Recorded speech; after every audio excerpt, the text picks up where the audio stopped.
Chase Claypool is claiming that he is a top 3 receiver in the NFL, or that he's capable of being a top 3 receiver in the NFL. I'm going to zag here. I like that he's not lacking confidence. This was the same guy who tied a Steelers rookie record with 11 total touchdowns in 2020. And his numbers were very similar in year 2 as they were in year 1. The difference being is he didn't score as frequently. Now, I know with Chase Claypool, the clock management was an issue when late in a game, I Bleav it was against Minnesota, where he's celebrating. And it's like, no, man, you need to get to the line of scrimmage and every second is valuable. What are you doing celebrating? That's all between the ears. But from the neck down, Ike, we're talking about a receiver who had like the same combine measurables as Calvin Johnson. And honestly, like if you watched his full interview, Chase Claypool, I'm talking here on the I Am Athlete podcast, I was very impressed with everything. Now the headline's going to be, oh, he's a top 3 receiver. He's out of his skull. But what would you want him to say? No, I'm lacking confidence, or I can't get there. So like, in all honesty, is it higher than what reality is? Yeah, absolutely. But in year 3, I expect him to continue to progress, and at least physically what he can bring to the table, it's all right here between the ears for Chase Claypool. So if he develops a rapport with whoever the new quarterback is for the Steelers, yeah, I do expect him to have an 1,000-yard season. I expect that out of him as a second-round pick, and what we saw from him as a rookie. Like you're talking about when he plays at the best of his ability. Remember, he had that game as rookie where he had 4 touchdowns in a game, Mike. So again, it's a little bit crazy, but I'd rather have him be overly confident than lacking confidence. It's not the talent that he don't have. It's the maturity level for Chase. So what Chase have to do going into year 3 is understanding now he won't have a mishaps like he had in the Minnesota game. But not only that, the maturity level, it's the accountability. It's the, you know what, I was wrong on acting like that in the last couple of seconds. It's owning up. It's admitting. It's not going on a Monday and was like, well, you know, man, my offensive line tried to snatch the ball out of my hand. Well, damn, I wonder why the offensive lineman tried to snatch the ball out your hand. We only had a couple of seconds, and you was using them couple of seconds to celebrate a first down that we didn't get. So that's exactly why. Now, when it comes down to the talent and having a high ceiling, that's Chase all day. I personally do Bleav Chase Claypool is a top 3 when it comes down to talent in the NFL. I think his measurables are unbelievable. But for me, it's just a maturity part. You know, when you look at it, Deontay Johnson, and he's much more mature. He's going into the same situation as Chase. When you look at a Justin Jefferson, he's way more mature than a Chase at this point in time. When you look at a Chase, Chase with the Cincinnati Bengals, I'm drawing a blank. Jamar Chase. When you look at Jamar Chase coming in as a rookie, the maturity level. So that's what you look at when you look at it from a GM perspective, or when you're looking at it from a coach perspective. We can, but we don't like these immature heat in the moment acts from you. When you seeing a Jamar Chase as a rookie coming to the league up, when you seeing a Justin Jefferson understand how valuable time is when it comes down to making these plays, that's all they saying. Now, talent-wise, talent like a Justin Jefferson, talent like a Jamar Chase, he has that kind of talent. But like you say, it's up here. It's in between the ears, or like Coach T like to say, from the neck up. He has to get more mature than that, and I think his 3rd year he will be. Yeah, another player where it's like if he plays up to his ability, Pro Bowl. I mean, Ike, in all honesty, like that should be what he aspires to do this season. And like again, we've seen flashes of it. Now, I will say this too.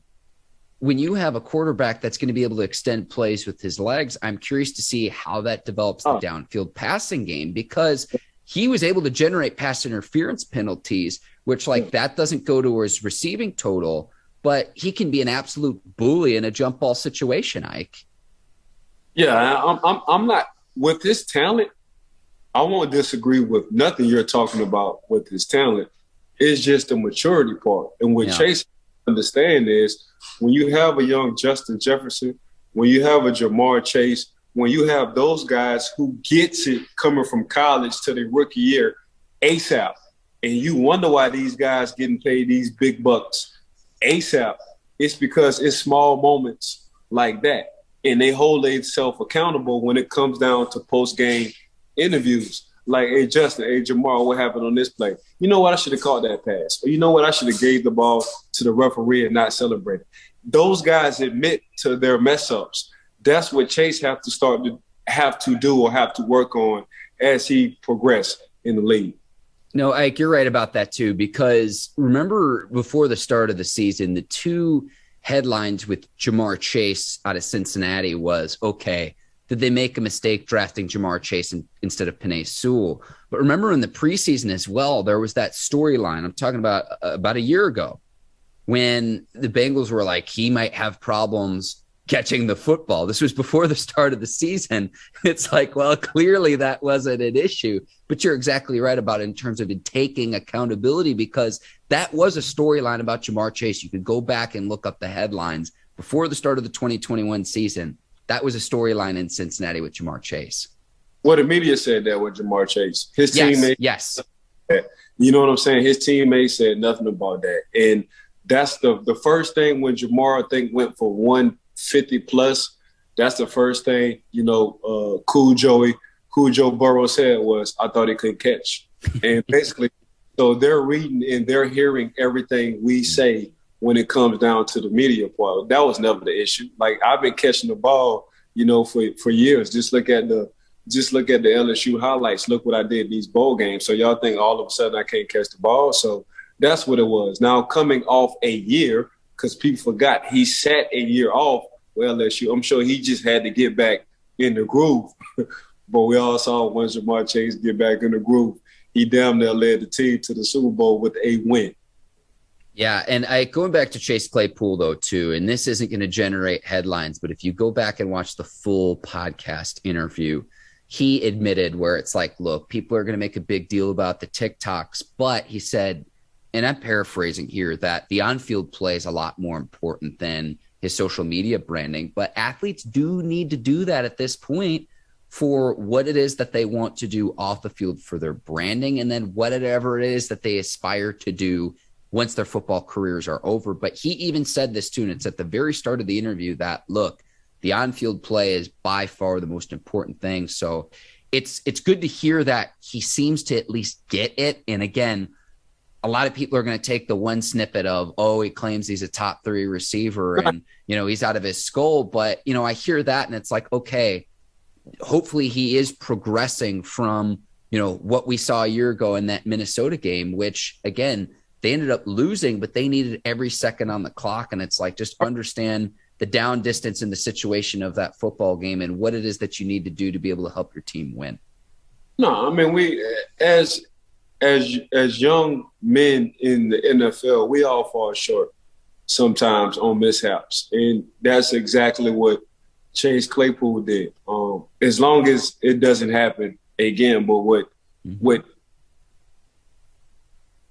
now, since receivers are getting paid, since the Cooper Kupps, since the Tyreek Hills, and you just ask yourself why I'm not getting paid or why they're not talking about me like how they're talking about a Cooper Kupp or a Tyreek Hill. One, don't nobody have the speed like a cheetah. One. Two, Cooper Kupp doesn't have to catch the ball until the fourth quarter. He's not going to whine. He's not going to complain. He's not going to go on the sideline and catch a temper tantrum. So usually receivers like to get in a groove. They like to feel, they like to touch the ball. And when you watch the Super Bowl before OBJ got hurt, they was getting OBJ in the groove, not Cooper Kupp. But in the second half, in the fourth quarter, last quarter, who they was going to? They was going to Cooper Kupp. So that's what makes you valuable. Even though I'm not feeding you the ball, you become And if anybody watched anything about basketball, just look at Robert Horry. Robert Horry is one of the most clutch three-point closers in the history of the NBA. He came off the bench, and when they needed about 4 or 5 threes, he'll come in straight off the bench and he'll close the team out. That's a Cooper Cup kind of guy. So when you see these guys getting paid this money, Chase Claypool saying it. Coach T ain't got to say too much. You know what I'm saying? So if you think you're a top 3, and I definitely do think with his talent, Mark, he's a top 3. It's just the consistency he need to have for the Pittsburgh Steelers. Shout out to Big Shot Bob, and that's Robert Horry you're talking about, Ike. It's more of a Derek Fisher guy myself as a little man, but both absolutely clutch shooters when it counted in the NBA. I like that comparison, Ike. No, I think Robert have over 6 NBA rings, but I think Robert have 7 championships. Robert Horry we're talking about. Yeah, I mean, one of the NBA's all-time clutch shooters, 7 NBA championships there, Ike, and thanks to the research department of the Bleav in Steelers show.